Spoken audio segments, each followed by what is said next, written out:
Hey everybody, welcome back to That Man United Fan. We are very glad to have you on board. And then also we have Samuel here to talk to us about all things Man United. It's our first episode and I'm very glad that we have a guest joining us today.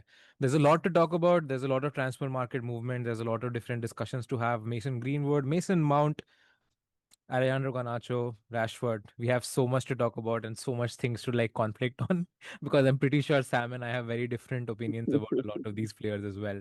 So couple of things, let's just get it off the bat because these things happened yesterday. The schedule was released. We are playing two of the top six sides. We are playing, I think, Manchester City and another team, if I'm not getting the name wrong, Arsenal, in the first couple of fixtures. What's your thought about the schedule? Did you have a chance to go through the schedule, Sam? No, I haven't really had the chance to look at the schedule, but I think it's too early to face Man City and Arsenal in the first six games that they're going to play. We have I think it's Arsenal going in to the be first tough. game, to be very honest, if you've not checked that yet. Arsenal in the first game. I think so. I think I, so, if I'm not completely wrong about this. I'll I just I run a think quick check that as well. it's going to be a problem for Amorim, especially if he doesn't get so much to do in preseason.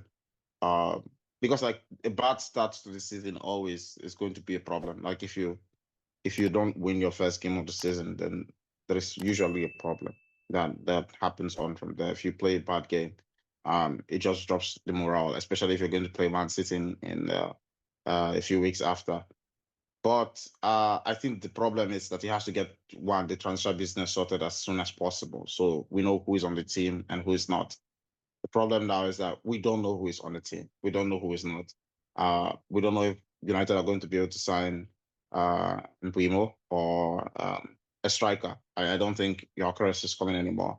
Uh, Neither do we know if they're going to be able to sell uh, the trio of Sancho, Rashford, and Anthony, or even Garnacho even. So we don't know who is on the team, who is not. And I think that going into preseason, not knowing what your plans are for the next season and having the important fixtures coming up is going to be huge to deal with, especially given that Amorim said if we start the season like this again, from last season, he said if we start the season like this again, then I'm going to have to resign. So I think that it's a stand test. That's true. I think there will be a huge conversation to have about Amorim's tenure here in United over the period of time. There's a lot of fans who want him to quit, but I don't really think that it's a very fair call to make without giving the person a preseason and changing the formation of the team completely. The sad reality is that we are facing three of the top five, six sides who are going into like European football in the first six fixtures. We have Arsenal Yeah. home on 17th. We have Fulham away on 23rd August. We have Burnley home on 30th. We have Man City away on 13th September. And then we have Chelsea home at 20th September. So, first six fixtures, we are already facing Arsenal, City, and Chelsea. However, two of them are at home. So, our home record, however, is abysmal. So, there's nothing we can really say. Yeah, I think we have a bad record at home, and it's not like it's going to improve because the atmosphere at Old Trafford is becoming more tense. Um, as the time passes on, like everyone is not really satisfied with how the club is being run, and huge credits to Sir Jim Ratcliffe for his cost-cutting measures at the club. I think that it has a lot to do with how Old Trafford used to be seen as a fortress and teams don't see it anymore, and also the fact that the fans are not also feeling the vibe. So I don't think that whether or not we play any of those games at home gives us the tiniest bit of advantage, to be honest. To be honest, I also think that it's going to give us more of a headache than anything else because we don't really Yeah, know what kind of problem is going to be there. Even if you're signing exactly. like Mabumo, I'm not sure if we're going to get any benefit out of that because we already signed Kuna at the same position. I'm not sure how he's going to play Bruno because that deep lying six doesn't really give me confidence, or a box to box midfielder doesn't give me a lot of confidence in the United side currently. But then what do you think that we should be doing? Because how do you like think about Matthias Cunha who signed for us? That's the only signing we have confirmed so far. We're trying to get Brian Mbumo, but we are not sure how far we are going along with them. So, any thoughts? How do you like I, the I think signing? I think Matthias is a very good player, but in Manchester United we've had a lot of very good players come in, and we have high expectations of them. and they never really reached that potential. For Cunha, I think he has the chance to succeed at Man United, but that depends on the players that he's going to be working with next season. It doesn't depend on him. Because obviously the team fever is usually very contagious. If people aren't doing their job very well, the quality of the player is going to drop. So, for example, I would say that the Cunha signing is sort of similar to Bruno Fernandes when we signed him as well. It's not like Bruno Fernandes isn't doing well, but so just like he isn't improving on his game. That the potential Ballon d'Or winner that Sporting thought he would be. I know he's never going to win a Ballon d'Or, but probably never really make it the top of those rankings. Like the way players like Rooney would make top five or something. The thing is that the game that they are playing are not improving because the people they are working with as well is not the team changes too often. They don't have consistent people to work with on the team, and also they're not working with players that are of the same quality as them. So over time, they don't get the chance to improve their game. I think that could be a problem. Cunha is fantastic as a player, but I think that if he plays in the same Man United team with this sort of attitude and atmosphere that we had from last season, um, there's no difference it's going to make at all. So I think we still have to sign players that can work with him. I don't think currently the players at Manchester United, especially attacking players, can, to be very honest. True. I think what do you suggest then? I think there's a lot of problem that is coming around. I agree with what you're saying. There's a lot of problem within the side, but I think there's also a lot of conversation to be had because the team hasn't been good for the last decade. They've not been doing well. Even if we have won trophies like the FA Cup and the League Cup and the Europa League way back when, and gone into the final a couple of times, it's not really done well for us, the team that it is. And even if you get good players like Bruno Fernandes, because okay, there is a conversation to be had. A lot of people do rate Bruno, but a lot of people really say that he's not the right fit. I also see that sometimes he's just too like running around everywhere and trying to do a lot of roles which he's not supposed to, which creates a lot of problems as well. Because I think it's unfair to put that on him too, because if your team is playing shit and you're the only one who's trying to make an effort, you are bound to do something to make things work. But at the end of the day, he's just going to end up frustrated because nobody else is working around him. So that gives a whole bunch of other problems because then this entire conversation about the Saudi bid to come around for Bruno and people were like, sell Bruno, 100 million is going to do a lot for us in the market. But then what are you going to achieve? Like, what are you going to achieve? You don't have a team. So what thoughts do you have about Bruno's? Do you think he should have been sold? Nah, to be honest, I don't think Bruno should have been sold. Like, I don't really think that Bruno is my most fantastic player. He's a fantastic player. Like, I don't really like Bruno that much, but the quality that he brings to the team cannot be understated. He's a very intelligent player. He's a very good player. I just think that he's working in the wrong team and with the wrong people around him, and then he has to do a lot. And then the problem there is that he gets frustrated very easily. Like, it's very, very easy to get frustrated with Bruno playing when people around him are not playing as they should, and that always gets him to tunnel vision into himself as well. I think that's common with Portuguese players to always want to overtry and overexert themselves. We had that with Nani. He enjoyed playing with the ball, but the thing that those players had others in the team that were willing to work with them and obviously brought out their own quality, and it made it difficult for you to see their faults as often as well. I think Ronaldo also had the same problem when he came down initially, and he wanted to play, like he wanted to have fun, and I think it's just really common with Portuguese players, in my opinion. They are the closest to the Brazilians that we can have. But the thing is that when they work with players around them and they don't really function as leaders in the team. So I think that the captaincy role with Bruno has to change because I don't think one that he fits the description of captain, but I think with the quality that he brings to the team, definitely he shouldn't have been sold.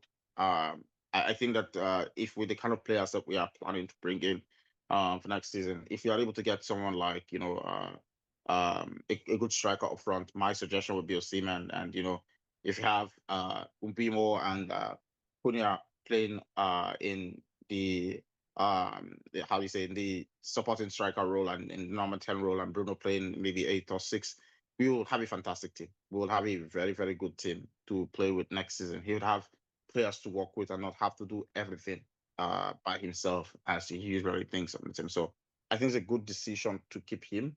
To be very honest, because 100 million for Bruno actually does very little. Um, because I don't think that we would spend we would get a player that will get the output that he gives us um season per season if we spent even that money to try and buy a midfielder of that bill. We spent probably like around half or over half of that on Mason Mount, and we've been struggling with injuries ever since. I don't rate Mason Mount much right now either. But then let's just continue the conversation about Bruno first before we go on to the next topic.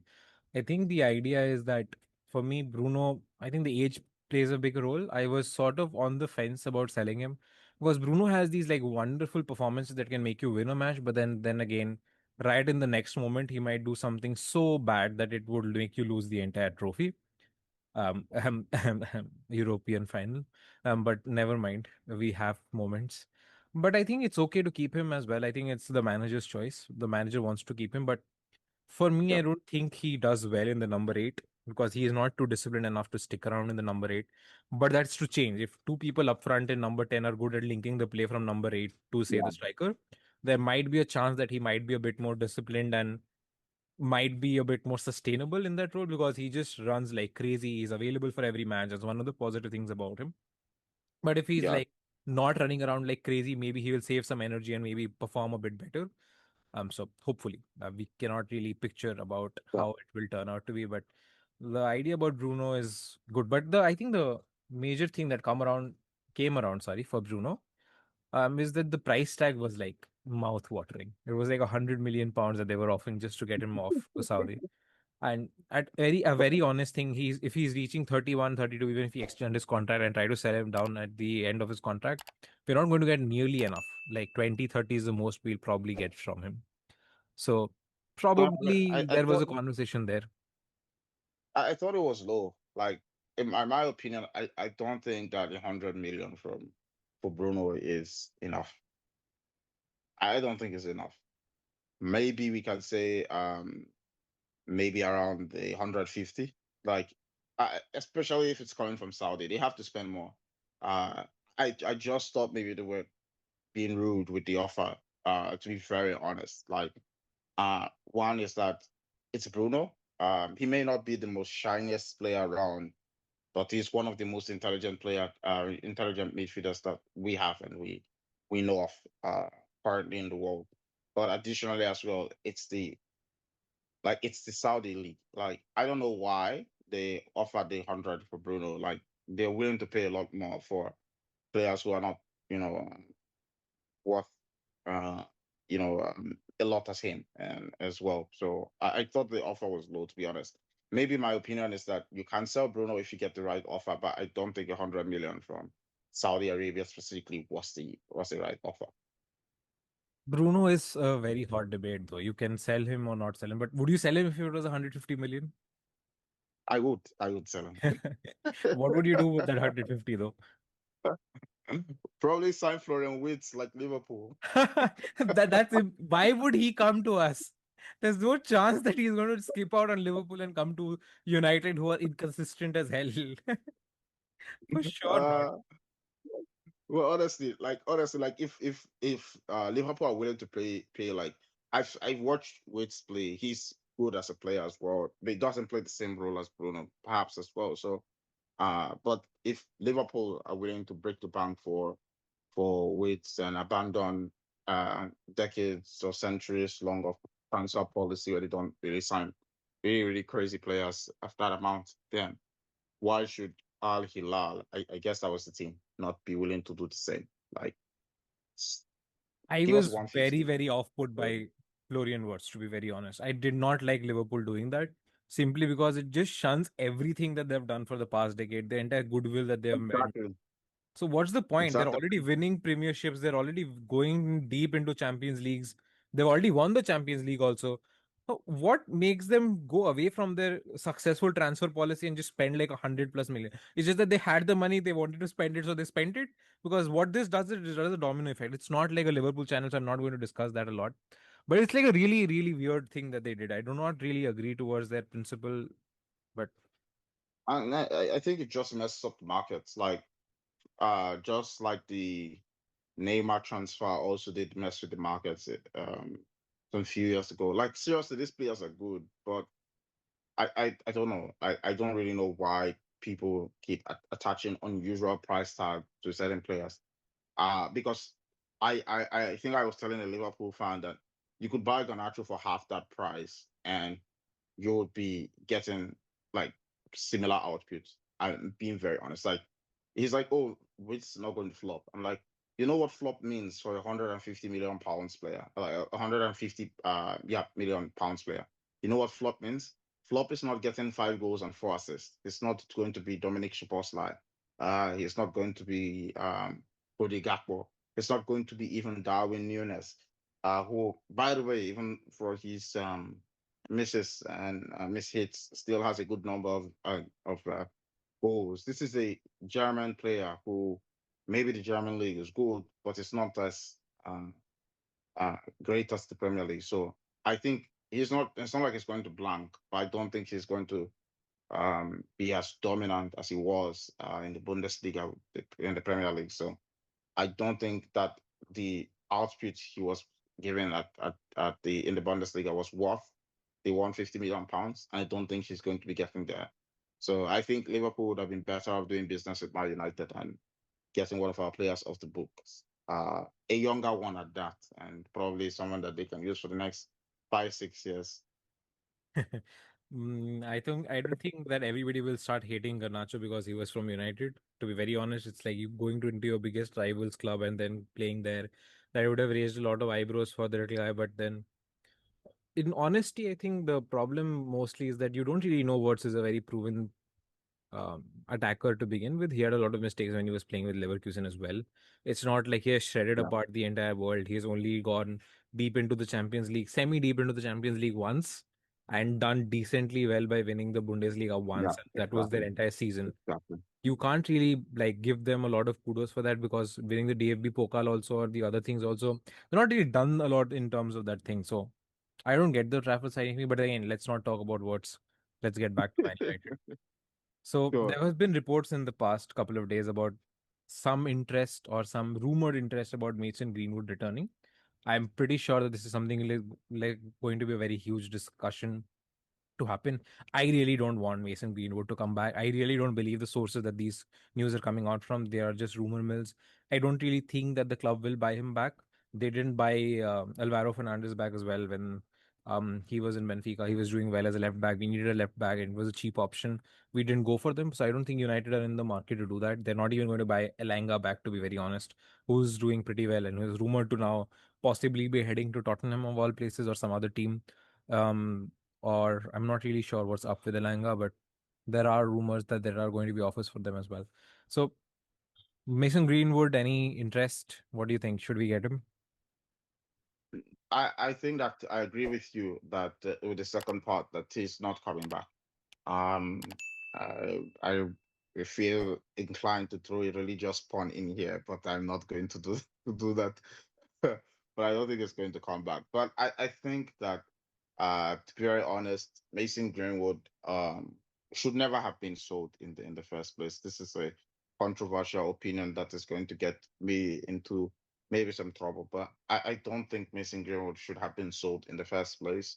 From a club perspective, not from the perspective of what he did, because one, he was a very young person when that happened, and I think sometimes the problem with the world that we live in is that people are not willing to to rehabilitate people. I got into a lot of conversations with people about this, and I was like, oh, the environment in the club. And I'm like, yes, but if it is the case that this person is a terrible person, then he still plays football elsewhere and he still continues to do this bad stuff elsewhere. So it's not better to play at Man United where there's much more, scrutiny on what he is doing, etc., etc. If he's still going to play football, anyways. Um, but secondly, as well, I think more importantly from a club perspective, is that we are spending a huge amount of money trying to replace Mason Greenwood. He was the kind of striker that would have developed. He broke in at a time where we had very very good strikers. We had Marshall, we had Rashford, we had Ronaldo, we had Cavani, we had Igalo. Um, we had I think maybe towards the end of the Lukaku stint, he was there, and it's not like he was just making cameos and playing like Chidobe with Hoyland. He was doing well anytime he was on the pitch.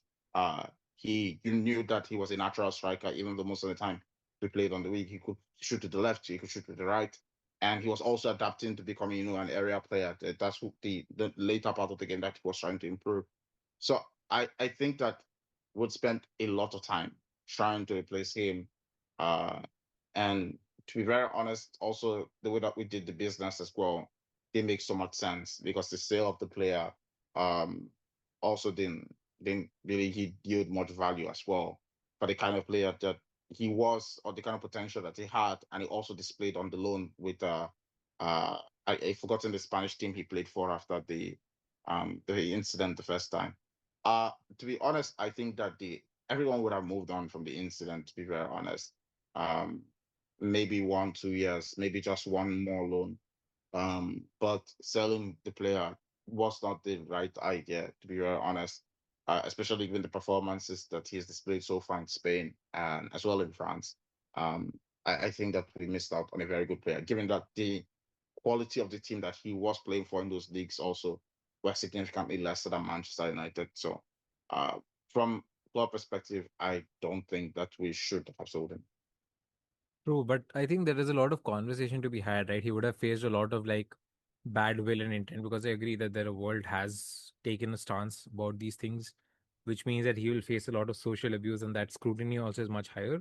So when you are a young player who is in a team who is facing this intense public scrutiny and public callouts and completely like betting bashed from all sides, that also becomes really tough for the player to actually improve. So even if they would have been here, it would likely also be that they would not have had a space to grow as well or do as well because of the conversations that would have happened around him. Because we've seen this, like, because there is a lot of players who have faced a lot of criticism and they can't deal with that criticism. They've just started feeling there was, let's just say, Di Maria and all the other beautiful people that we have had in the past who have signed for our teams. They've not done that great because there have been a lot of like problems in terms of how they have operated. So I agree somewhat that Greenwood should probably have had chances. But then I think the way in which it was dealt with was at that point of time, the club also needed finances. So if you could look at it from that perspective, there was really nobody else of value to sell. Like if you look at this transfer window, United are terrible at doing business. They can't sell players. The only people that we can possibly sell are probably like Garnacho, Rashford, and a couple of others. So we don't really have any point to make. But that brings us to a very important point. I have spoken with Sam about this quite a few times about what to do with Garnacho and what to do with Rashford. Sam is of the opinion that Rashford is a terrific player and that we should not be selling Rashford or Garnacho. So let's just hear Sam's views on them before we move on to discuss the sale business and transfer business of the market. Yeah, I think that I agree with you that maybe to an extent, the problem that we usually have is that we are bad at doing business. And I think one of the reasons why we are bad at doing business is that we throw these players under the bus every time, which is that, for example, I would maybe just maybe make slight reference back to the Greenwood point and then move on to the Rashford Garnacho stuff. I think that the player also faced the same amount of scrutiny as well in Spain. Even um, with player abuse on the pitch. Um, but I think that having him play to some extent at Manchester United might have been a good way. The problem is that the club isn't willing to show this player support when they have these difficult times at the moment. And maybe it's because the club doesn't have a very strong figure, or the club is being run by people who treat it as a lab project, or a um, how do you say, a business betting hedge or something. Um, so I think that maybe that might be the problem, because to an extent, uh, Ferguson did have players that were, criticized and, were subject to intense media pressure, or at some point did underperform. For example, Giggs and the whole family saga at the time, or Cantona after he, almost killed a fan. Uh, I think that the thing here is having a manager who, or having a team that is willing to support these players, manager that's willing to stand up for the players, even when they're not playing well, when they're not doing very well. I remember that the only time that Fergie threw a player under the bus was when the player tried to throw other teammates under the bus by saying that they weren't doing well. That was Roy Keane. And the time where he sold Beckham because of his shenanigans with the Mohawk thing. But I think that with on the field performances, you have to be willing to support your players. And I think that the problem with Manchester United is that maybe they're just in the phase where they cannot give players a second chance, a very supportive environment, and maybe also the fans as well. I would say that Manchester United fans are one of the most hardest people to ever deal with, because one, we know the potential that Rashford has. If you maybe make a quick search online, you'll find out that he's on the top 10 of the people who have scored goals for Manchester United. He's on top 10 of all time, and I think that this would prove that the player isn't always as terrible as people would try to claim, or that he didn't live up to the potential as people would like to claim as well, given the Manchester United era that he played in. He didn't play with big fancy players. He played a lot of the time with people who weren't willing to play at the very very high level as well, or we're also having issues with attitude as well. He played out of position for the most part, like Rashford is the only player who doesn't. He can play anywhere on the pitch, and under different managers, he's had to play everywhere on the pitch. And maybe this might be natural for a midfielder. You can play CDM, CM, or you can play as a supporting striker. If you're a box-to-box midfielder, you're good. For a striker, it's kind of very, very difficult to adapt, especially given that your expectation is to score goals. And if your most dominant foot is your right foot, then you need to have somewhere that you're playing on the team. You can't just be moving from left to right and playing on striker, play as a striker or play as a second striker whenever the manager feels good. Rashford was the only player who could adapt to such roles as quickly as possible in the team. For Marshall, he struggled playing on the right. He could play on the left and play as a striker. For Garnacho, he definitely can't play as a striker. Play usually on the left wing. Good player as well. But I think that these players have potential. We know it. These players have the ability to deliver the goods. We know it as well. But we're just always looking at the mistakes that they're making and not willing to look at the fact that, we need to provide them a supporting environment. It's not every day that you can do as well. People could also be going through a rough patch, personally, in their personal life as well. And I think for Rashford, I don't think that he deserves the scrutiny. People say, he earns £325,000 a week. How can a player have this attitude? And in my opinion, I'm worried about what attitude he has.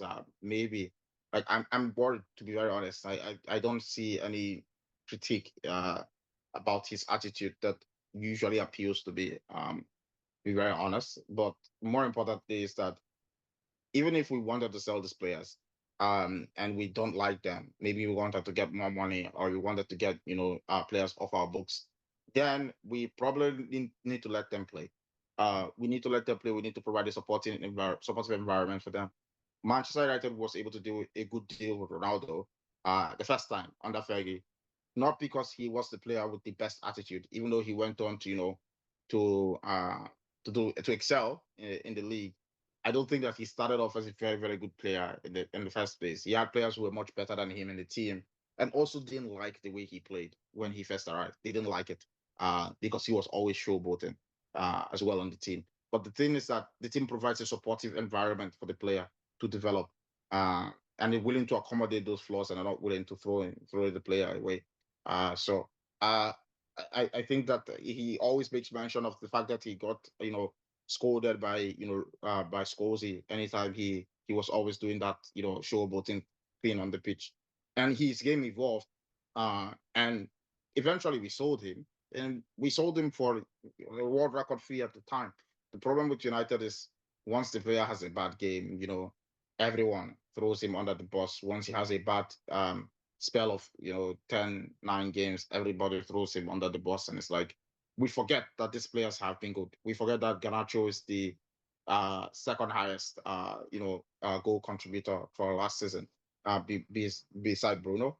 Even though people might say he played more games, but obviously Hoyland played a lot of games as well. Why not on that list? I think that we don't give our players a chance.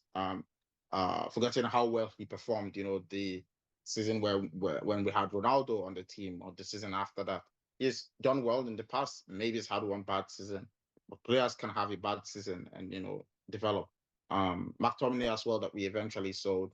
Maybe we should have sold these players, but the thing is that we are doing a very bad job of selling these players because there's no supportive environment that allows them to thrive, for them to be attractive, and that's why to sell Anthony now, Betis is saying that they want joint ownership of the player. If they would buy him for 20 million pounds, and we would also own him as well. Like, I know some clubs do this, but this doesn't make sense. Um, as well. Sancho as well. They're not willing. No one is willing to pay even up to 25 million pounds for Sancho.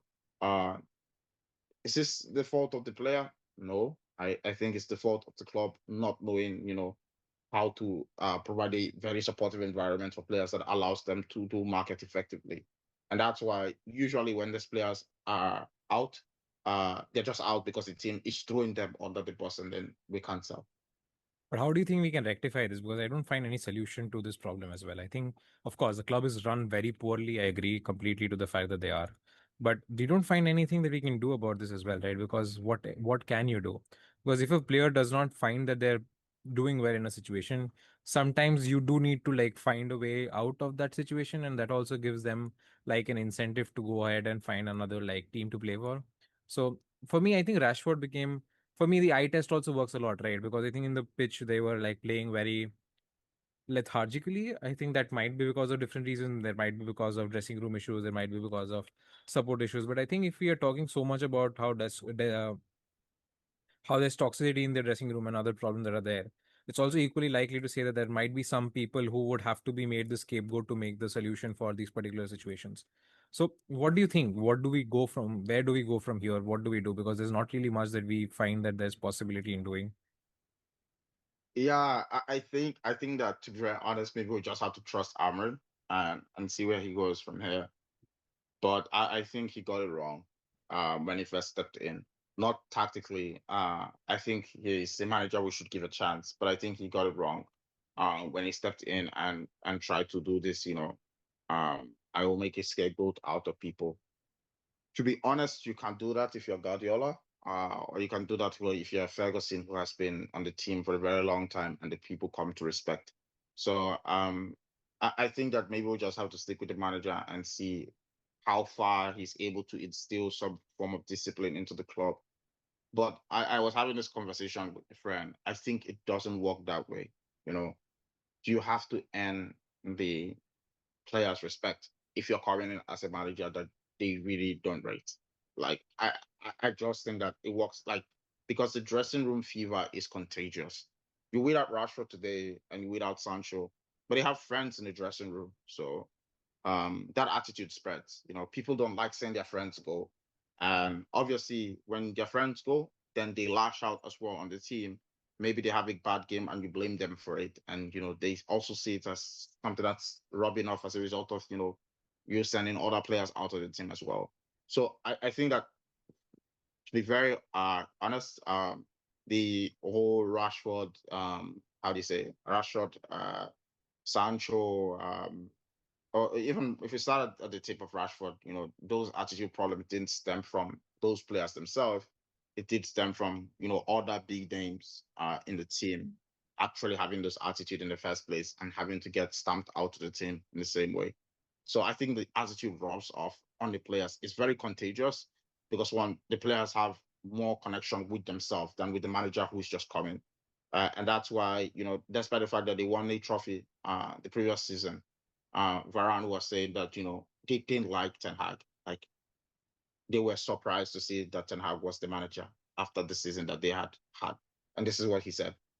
So I think that the players have more interactions with themselves, and the managers need to understand that scapegoating hardly works if the team doesn't know you. It's kind of difficult to scapegoat one person because it's contagious. It spreads very, very quickly. And obviously, as well, players are sensitive to the fact that they earn big money from Man United. So if you scapegoat them, it's your loss because they don't play, they still earn their money anyways. So that attitude keeps spreading across the team. And in my opinion, I don't think that there is any practical way to get it right currently with Amrin. He just has to show with more success on the pitch. That's the only way to get the players to actually, agree or to actually behave right, because then they know that it's worth fighting for a shot on the team. Otherwise, you hear players telling you that they want a new challenge very soon as well. So that's usually, I think that the only way we can rectify this is success on the pitch. Otherwise, retrospectively, we should never have, sacked OGS, Ole Gunnar Solskjaer, even after finishing sixth, given how competitive we were in that season, and also that he did get to finish that season as well. But additionally, is that given that the previous season he was also doing fantastic or doing well with the team, and he was a coach or a manager that the players did like. And I think that's the way to get the best out of a team that is rebuilding, that the players want to work for the manager, not that the manager is trying to instill discipline in the team. It's not going to work. It's going to be easy for you to be a father figure if you're Ferguson, that the players have come to respect and know. But if you're not Ferguson, then you either have to be Guardiola, who has succeeded at the previous teams, and people know that you can keep them out and you know what is best. So people have to believe that you're some godlike figure.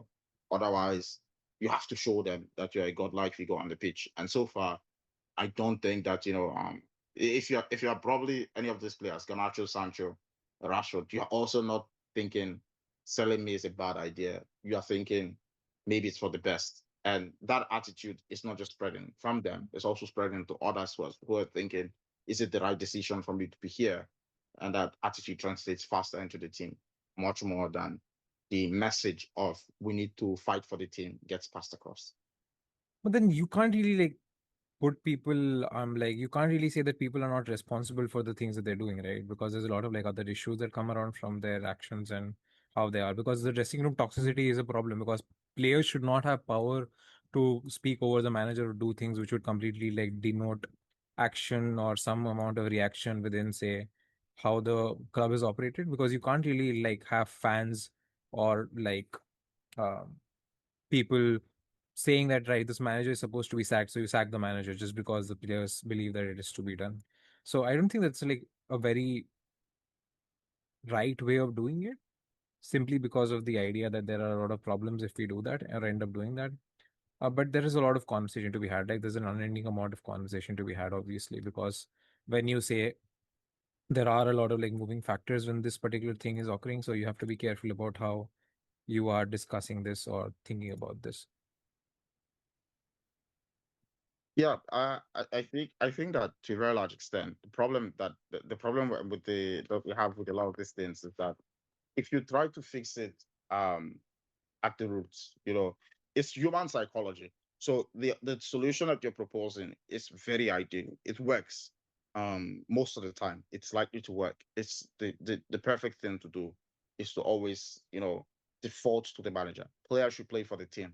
They should be professional.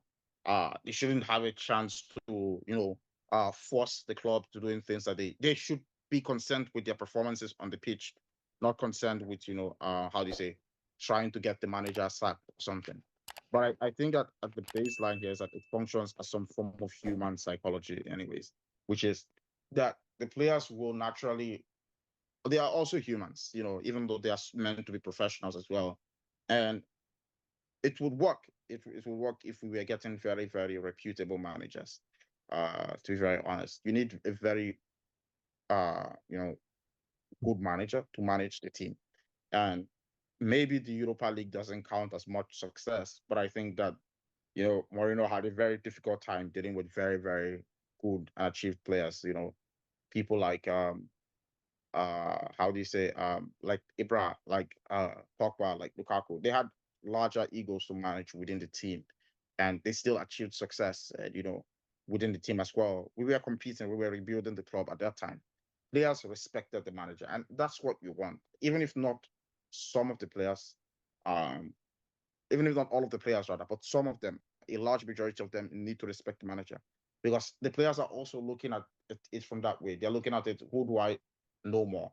Do I know the manager more, or do I know my friends? Like, they have friends in the team. Maybe it's the right idea to show them, that who is boss, but it's not going to be very effective if the team is Manchester United the way that it is now. People are just interested in coming, but when they're there, they're not seeing it. They're not seeing what it is to fight for, and that's why Ronaldo can say it in the interview that this is not the Manchester United I left, or I was expecting to meet when I came back. So people are, they know the club history, but the way that the club is being run now, and the way that they see it on a day to day, the way that they see other people out there, probably people just go in to say, you know what, let me have fun with my friends here, not because they're winning trophies. So to be very honest, if you're these players, you want also to fight for, you want maybe to play for Man United so you can get seen by maybe Madrid or Barcelona, or a very big club to sign you away from Manchester United, not because you're really interested, because the projects are not really exciting to work with. They're not really exciting.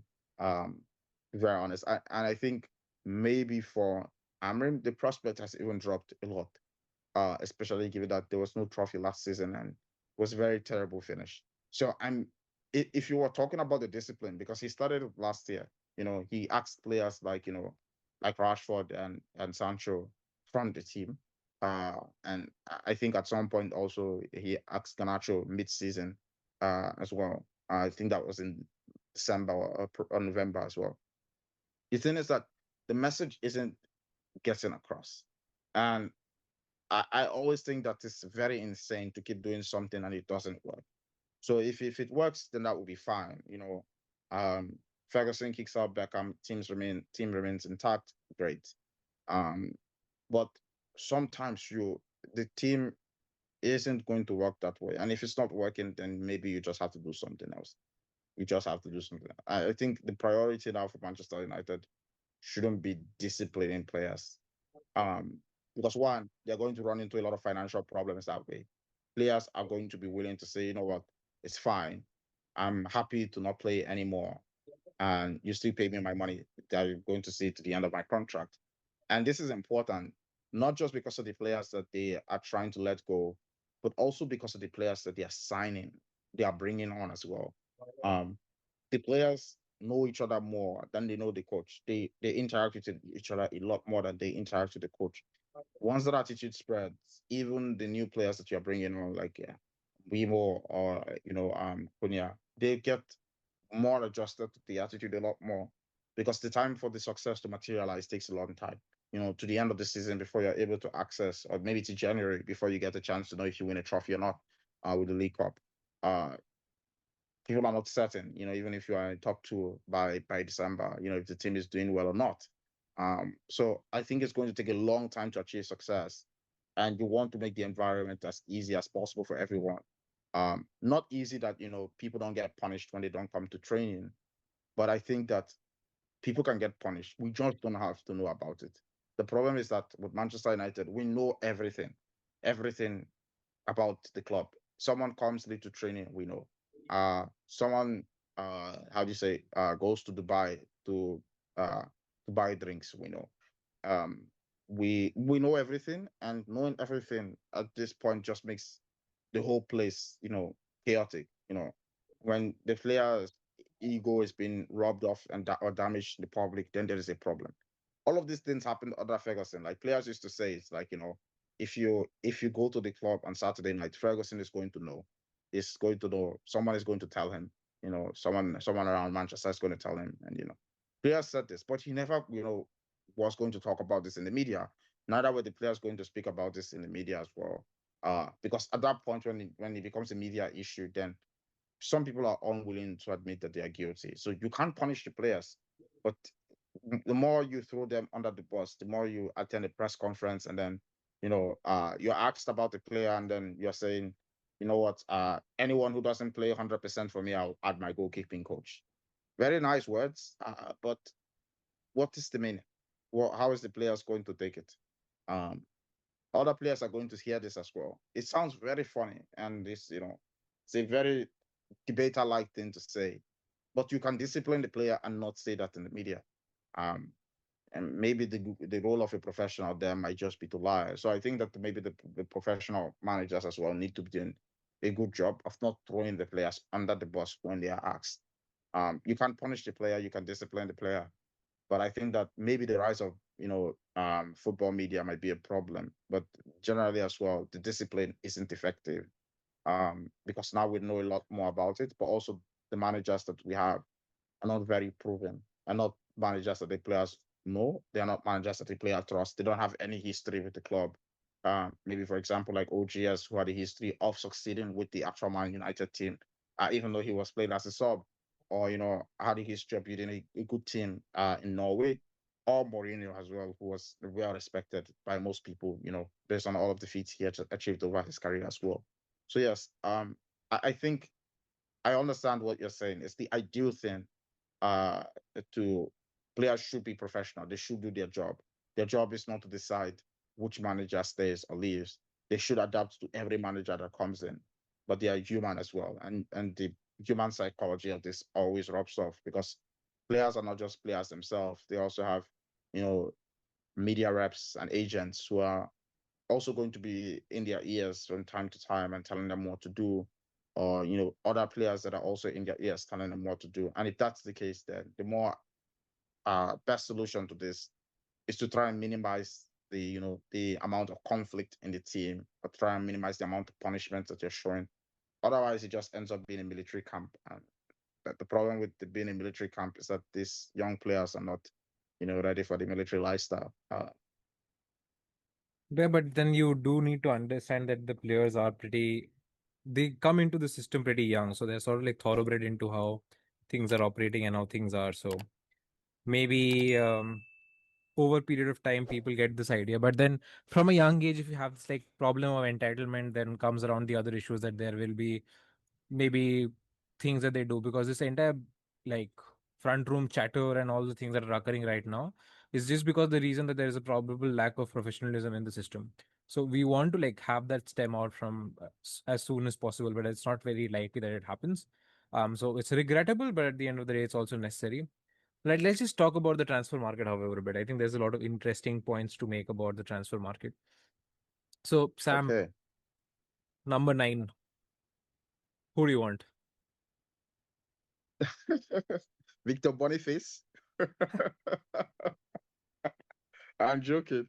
I hear Man United are in the market for Victor Boniface, but number 9 is a very difficult question.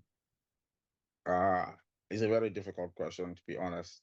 And I'd be lying if I say I knew the perfect answer to that particular question. If Manchester City were willing to give us Haaland on loan, I would be very happy, pleased to take Haaland. But I would say Osimhen. I prefer Osimhen above Gyökeres, to be very honest. But I don't know. I don't know if this is an ideal thing to say, but I have an opinion that Manchester United, my United have a very, very bad history. Either a bad history or a reluctant history with doing business with players from my country. And that's maybe because I feeling bad for Mikel and never, even though Mikel betrayed us, maybe that was a problem that they have. But I don't think Igalo was treated very well, even though he was a very, very decent striker when he was around. I think Osimhen will fit that profile uh, at the moment. Why Maybe his also? Why wages not are a Gyökeres problem. though? Because I think the fans really want Gyökeres, but I think you are not somebody who is very keen on Gyökeres at the complete end right now. Yeah, I've seen both of them play. I've seen both of them play, but like I don't. I think that Hoyland's hold up plays like a lot better than Gyökeres. Um, Gyökeres is more of like he's a very powerful striker. To be honest, it's powerful, but none of the attributes that you have in Gyökeres is not present in Osimhen. And with a better heading ability and better hold up play. So I think that if you have people like Mbimo and Kunia, coming in towards him, there's going to be better able to link up the play as well. If you have good crosses coming in as well, then he's someone who is proven, to be able to do a very good job of putting those chances in, or assisting players as well with the head in the box. But finally, is that I don't think that I've watched both of them as well. I think that Gyökeres will have a very hard time adapting with the power game that comes to the Premier League, and I think it involves a lot of wrestling. To be honest, I mean, as a striker, you need to be very very strong. He's strong, but I don't think that he's going to be, very very good fit, a very very good but if he's going to be playing, very, very strong and bulkier defenders in the league like Diaz or Saliba, I'm not sure he's going to be having a very few day running at them or trying to shoot or link up play with them, on him. Or I'm trying to remember the more tougher defenders that you will give here a hard day at Burnley and out at uh, this there's this very very tall defender that Leicester are already relegated, but there's this usually tall defender. The defenders at Everton. I think Osimhen will have a very very better chance against defenders, also because of his physicality and also because of his height. But additionally, also I don't think Gyökeres has too much of him on good stats. But if you check, most of those goals were penalties. You can't find them most of those chances that he's scoring. You can't find them in the Premier League. To be very honest, like you can't find players defending with only just two, three players in the box. Maybe you can find that on a counter, but I'm not really sure that that's what the system that Amorim is implementing is going to look like. Um, and also as well that the Premier League is not where you do that counter easily and you have a 1v2 situation usually. So I think you'll have a harder time, and we just need someone who can bring others into the play. And Osimhen, I think, will do a very good job of converting the chances that he has. So would be an upgrade, from Hoyland. And also, I think would give that one the opportunity as well to learn or to adapt, because also Hoyland was good for his hold up play initially, but I don't know what's happened, and he became a wrestler at the moment. So yes, maybe the problem with his age, I think that we can account for by having others learn from him at the time. But Osimhen is actually my favorite for the number 9 as well, also because he wants to be there, but Gyökeres doesn't want to be there. He doesn't want to be at United. He wants to be at United as a second option because of Amrin, but he wants to go somewhere else. His reps want him to go to a club that plays Champions League football. So I am not really sure that we fix the altitude problem by bringing in Gyökeres as well, because he Hmm. doesn't want to be there. So we are going to maybe run into a problem of a player who has some attitude that can be managed by a manager who he used to know, but also the qualities that he has are not a very good fit for the team that he's going into, or a team that needs patience and rebuilding. So yes, that's my reservations about Gyökeres. But then at the end of the day, who do we actually have who wants to come to United in the number 9? Liam Delap was rumored to be there. They wanted to come, but then Liam Delap like chose somebody else over us. Also grateful. So Also I'm not grateful we never sure. signed the guy. I'm not really sure what do we have as an alternative at this point of time, and it's extremely skeptical about that as well. But if you don't get Yeah, Osman, if you don't get Gyökeres, who do you think we'll probably go for? I was hearing that we If you don't that get that we Osimhen, could if I don't get Gyökeres, who do we think we'll go for? Because I don't think there's a lot of like options. There's Mateta, there's a couple of others at Ekidike. I don't really uh nah. yeah, we don't have I much. don't really like the Mateta option, to be honest. But I was hearing in the media that Victor Boniface might be a good buy. Might be an option. but I don't I know. don't know where this Victor Boniface story is coming from, to be very honest. So I actually saw it like on the news, like maybe Hmm. just a suggestion. Hmm. But I don't think any contacts have been made as well with Leverkusen. Victor Boniface. He's going to be a cheaper option, but I don't know. I would prefer, if I was writing a list, I would put him below Gyökeres. He's good. He's good. Um, I think he did well in his first season, even though he always wasn't playing and had an injury midway. Also did well last season. Um, but I don't know. I think that if United were buying Boniface, it would be a United team under Ferguson years ago, buying him as like a backup striker Hmm. to come in and spoil the opponent when games are already rough. But I don't think for a team that needs a proven striker, that getting another young striker whose uh, best season um he has a good seasons in front of him, but I think his best season is just 21 goals. Injury, perhaps fair enough, but last season 11 goals. Is a good player, fast and also strong. But um, I think that to we need better options than Victor Boniface. I don't think we have any other. I don't favor the Mateta thing. Um, and BMO is good, but like we shouldn't turn the club to shouldn't make the club a Brentford retirement home or something. So yeah, I think that we were linked to Raul Jimenez some time ago, 1 or 2 transfer windows ago. I don't like the guy, to be honest. I don't like him. Uh, I don't know if the Portuguese usually have good strikers as well.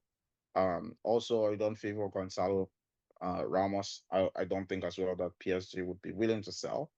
Um, So I think we have a huge problem in that department, actually finding a striker, because one, we don't want someone who is too young, because the problem with too young players is that they can't handle the pressure, and maybe they are good, they fold. So we need someone who is proven, and maybe one of Gyökeres or Simed might be a good buy, but also maybe we have to discuss that the fact that modern football has really evolved beyond the um the number 9 role to an extent, where people are actually looking for a very potent number 9, like the Lewandowski, Suarez era. But yeah, Arsenal took one of our options off the table, Sesko. Um, I think that they are very close to finishing up that deal as well. So, but I also didn't favor Sesko. So I think there's this player in the Bundesliga. I don't know if it's for Dortmund or for um, I don't know if it's for Dortmund. I I don't think it's Dortmund. It's one of these smaller teams. Gurasi. I don't know if you know Sarah Gurasi. Yeah, but I think Gurasi is already going somewhere. Oh my God. Everyone is going somewhere these days. Yeah, so Where is he going to at the it's moment? very confusing and it's very disheartening as well. I agree. But the entire honest question is that I don't think that there's a lot of options there.